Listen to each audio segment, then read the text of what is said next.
Dear Ron, how are you? Thanks for the letter. I'd be glad to take the Norwegian Ridgeback. But it won't be easy getting him here. I think the best thing would be to send him over with some friends of mine who are coming to visit me next week. Trouble is, they mustn't be seen carrying an illegal dragon. Could you get the Ridgeback up the tallest tower at midnight on Saturday? They can meet you there and take him away while it's still dark. Send me an answer as soon as possible. Love, Charlie. They looked at each other. We got the invisibility cloak, said Harry. It shouldn't be too difficult. I think the cloak's big enough to cover two of us and Norbert. It was a mark of how bad the last week had been that the other two agreed with him. Anything to get rid of Norbert and Malfoy. There was a hitch. By next morning, Ron's bitten hand had swollen to twice its usual size. He didn't know whether it was safe to go to Madame Pomfrey. Would she recognize a dragon bite? By the afternoon, though, he had no choice. The cottage had turned a nasty shade of green. It looked as if Norbert's fangs were poisonous. Harry and Hermione rushed up to the hospital wing at the end of the day to find Ron in a terrible state in bed. It's not just my hand, he whispered, although it feels like it's about to fall off. Malfoy told Madame Pomfrey he wanted to borrow one of my books so he could come and have a good laugh at me. He kept threatening to tell her what really bit me. I told her it was a dog, but I don't think she believed me. I shouldn't have hit him at the Quidditch match. That's why he's doing this. Harry and Hermione tried to calm Ron down. It'll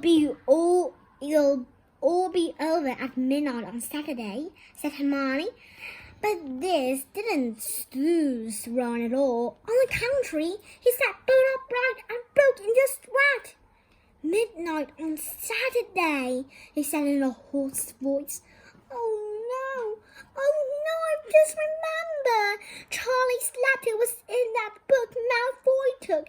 He's going to know we were getting rid of Norbert. Harry and Hermione didn't get a chance to answer. Madame Pomfrey came over at that moment and made them leave, saying Ron needed sleep. It's too late to change the plan now, Harry told Hermione. We haven't got time to send Charlie another hour, and this could be our only chance to get rid of Norbert. We'll have to risk it, and we have got the invisibility cloak. Malfoy doesn't know about that. They found the bullhound sitting outside with a bandaged tail when they went to tell Hagrid, who opened the window to talk to them. I won't let you in, he puffed. Norbert's at a tricky stage. Nothing I can't handle. When they told him about Charlie's letter, his eyes filled with tears. Although that might have been because Norbert had just bitten him on the leg. Oh, it's all right. He only got my butt. Just playing. He's only a baby after all.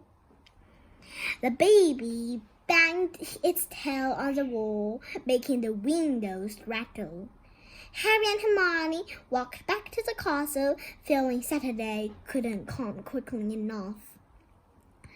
They would have felt sorry for Hagrid when the time came for him to say goodbye to Norbert, if they hadn't been so worried about what they had to do. It was a very dark, cloudy night, and they were a bit late arriving at Hagrid's hut because they had to wait for Peeves to get out of their way in the entrance hall, where he'd been playing tennis against the wall. Hagrid had Norbert packed and ready in a large crate. He's got lots of rats and some brandy for the journey, said Hagrid in a muffled voice, and I've packed his teddy bear in case he gets lonely. From inside the crate came reaping noises that sounded to Harry as though Teddy was having his head torn off. Bye-bye, Norbert, Hagrid sobbed as Harry and Hermione covered the crate with an invisibility cloak and stepped underneath it themselves. Mummy will never forget you. How they managed to get the crate back up to the castle, they never knew. Midnight tickled nearer as they heaved Norbert up the marble staircase in the entrance hall and along the dark corridors. Up another staircase, then another. Even one of Harry's shortcuts didn't make the work much easier.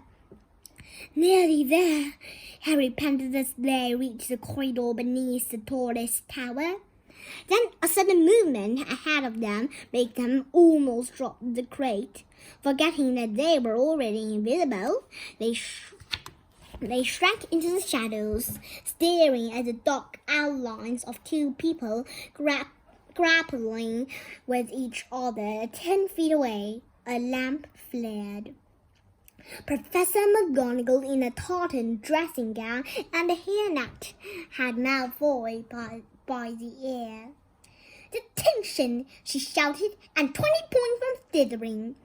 "Wandering around in the middle of the night, how dare you? You don't understand, Professor. Harry Potter is coming. He's got a dragon." "What utter rubbish! How dare you tell such lies? Come on, I shall see Professor Snape about you, Malfoy." The steep spiral staircase up to the top of the tower seemed the easiest thing in the world after that. Not until they stepped out into the cold night air did they throw off the cloak, glad to be able to breathe properly again. Hermione did a sort of jig. "Malfoy's got detention. I could sing." "Don't," Harry advised her. Chuckling about Malfoy, they waited. Norbert thrashing about in his crate. About 10 minutes later, 4 broomsticks came swooping down out of the darkness. Charlie's friends were a cheery lot. They showed Harry and Hermione the harness they reached up, so they could suspend Norbert between them. They all helped buckle Norbert safely into it, and when Harry and Hermione shook hands with the others and thanked them very much. At last, Norbert was gone. They slipped back down the spiral staircase, their hearts as light as their hands. Now that Norbert was off them, no more dragon, Malfoy in detention, what could spoil their happiness? The answer to that was waiting at the foot of the stairs. As they stepped into the corridor, Filch's face loomed suddenly out of the darkness. Well, well, well, he whispered. "We are in trouble." They left the invisibility cloak on top of the tower.